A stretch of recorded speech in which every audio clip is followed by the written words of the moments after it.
In 1987, virtually everyone I knew read James Gleick's paradigm-shifting book, Chaos, Making a New Science. The concepts in Chaos changed how we view the universe and how humans organize themselves.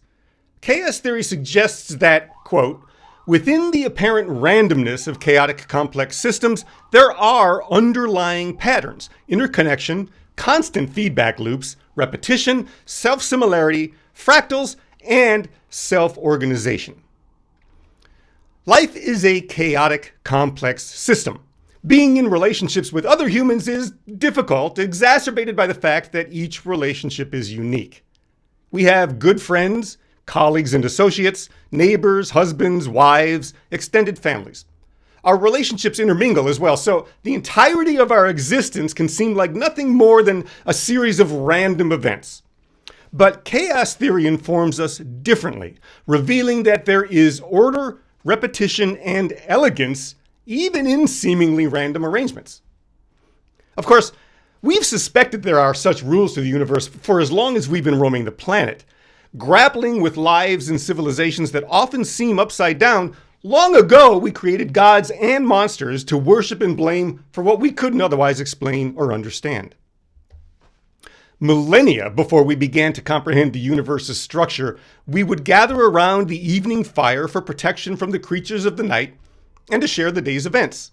Imagine a hunter regaling everyone with his account of carefully tracking and trapping the delicious boar on which they were feasting. Or perhaps an astronomer theologian fascinating the transfixed community with accounts of giant warring dragons in the sky, creatures who existed before time, monsters who, after calming the primordial chaos, created the stars, the earth, the animals, the oceans, the mountains and prairies, and finally the humans who they created to serve as slaves for the gods. Many of thousands of years later, the Genesis storytellers, often an enslaved people, decided it was incomprehensible that God wanted humans to exist in such a frightened state. They responded to the ancient Sumerian and Babylonian creation myths with a new vision of a liberating God, not an enslaving one. It was revolutionary thinking. They thought, well, there must be a God of gods that created everything in the first place. One God who gives form and order to the primordial void, not out of chaos, but out of nothing. Innovative leaps such as gods who create from nothingness instead of a persistent chaos soup are themselves moments of chaos.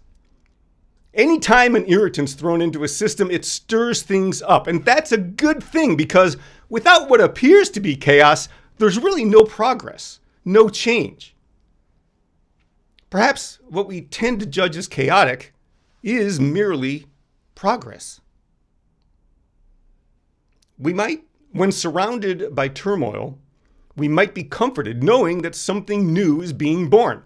Just as the universe began with a violent expulsion of matter that's still rapidly expanding, we often need similar explosive moments to motivate change.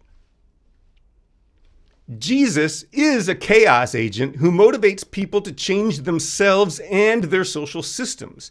He irritates the Jewish and Roman imperial organizations of his era. He sows a little chaos into people's understanding of reality, asking us to think about what God is instead of who, another revolutionary idea, and also what's possible if we open our minds and our hearts. Jesus isn't annoyed or frightened by chaos because he sees through it into the possible. Chaos for Jesus isn't an irritant. It's a probability field with virtually unlimited outcomes. We tend to fear chaos because we perceive it as negatively disruptive. We can't predict the future, so we're afraid of it. But it's helpful to understand that the future isn't predetermined. Within the constraints of physical reality, nothing's written in stone. And the brilliance of chaos theory is that it shows us there isn't chaos. There's just this field of possibilities. Humans don't talk about or understand chaos the way scientists do. We tend to harmonize chaos with random, but chaos is not random. Chaos is actually deterministic.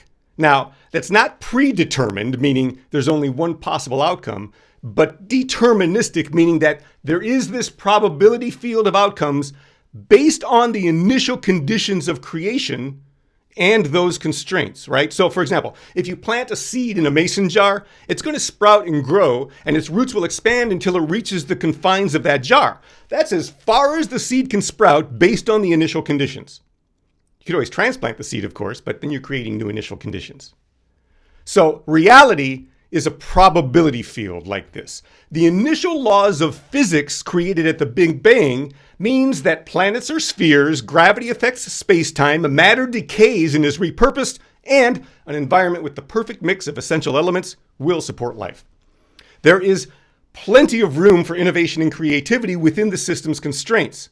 However, the system demands that specific rules always be in place. Gravity, electromagnetism, and atomic structure are universals within the incredible variety of physical matter, from the planet Pluto to the philosopher Plutarch. The universe has no randomness, but rather an unfathomable number of probabilities and potentialities.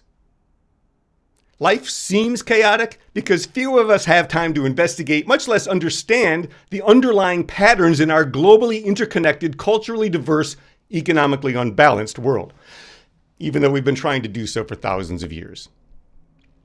Remember Koheleth, the teacher and author of Ecclesiastes?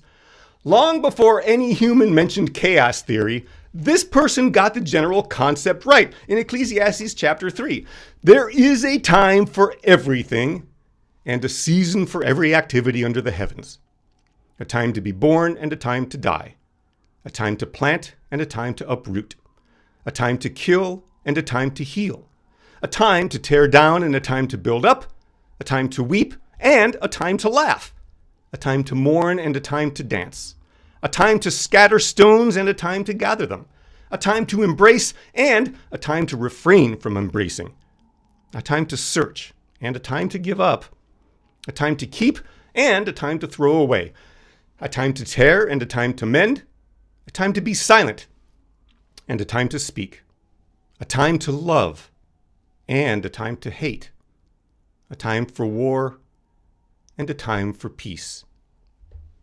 In other words, given enough time, everything will happen, perhaps in one lifetime. I find that as cause for rejoicing because we're not living in a linear, straight from birth to death reality like a train on a track, but in this multi-dimensional probability field in which anything can happen and does, often with our help. We are not idle passengers watching life go by. We are co-curators of God's infinite playlist. Our task is to help each other fulfill that potential by turning chaos into possibility. Amen. Our question for consideration today is, how do you practice seeing possibility in a chaotic world? Let's share some practices with each other. How do you practice seeing possibility in a chaotic world?